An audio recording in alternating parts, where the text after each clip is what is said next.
ডাকসু ভোটের উৎসবের চেয়ে চাকরির পড়া আগে অনেক শিক্ষার্থী আবাসিক হলের রিডিং রুমগুলোতে সময় পার করছেন। তারা বলছেন ভোট গুরুত্বপূর্ণ, কিন্তু এর চেয়েও তাদের জীবনে জরুরি ভালো একটি চাকরি পাওয়া। ন্যাচারাল ব্যাকটেরিয়ালাইসিসের সুরক্ষায় ফ্রেশ ও অ্যাক্টিভ সব সময়। এখন ধুলাবালি জীবাণু ঘাম ক্লিন বোল্ড। রিমার্ক। ডাকসু নির্বাচনে উৎসব চলছে, তবে অনেক শিক্ষার্থীর কাছে পড়ালেখা আগে। বন্ধ কেন্দ্রীয় গ্রন্থাগার, হলের রিডিং রুমে বসে পড়ছেন অনেক শিক্ষার্থী। তাদের কাছে ভোট পরে, পরীক্ষার প্রস্তুতি আগে। বাইরে যেটা চলছে দেশে ওইটাও প্রয়োজন আছে, তবে মূল টার্গেট তো আর ওটা হবে না।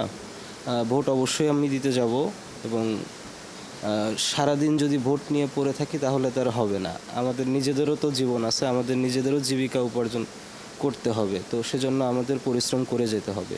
যারা রিডিং রুমগুলোতে পড়ছেন তাদের বেশিরভাগ মাস্টার্সের শিক্ষার্থী। এসেছেন গ্রাম থেকে ঢাকা বিশ্ববিদ্যালয়ে পড়তে।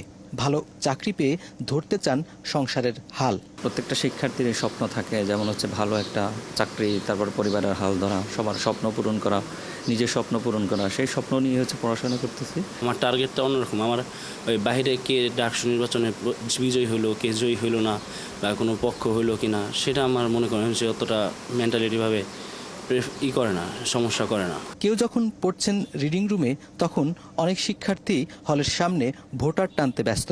ডাকসু ভোটের দিনে এটাও ঢাকা বিশ্ববিদ্যালয়ের বাস্তবতা।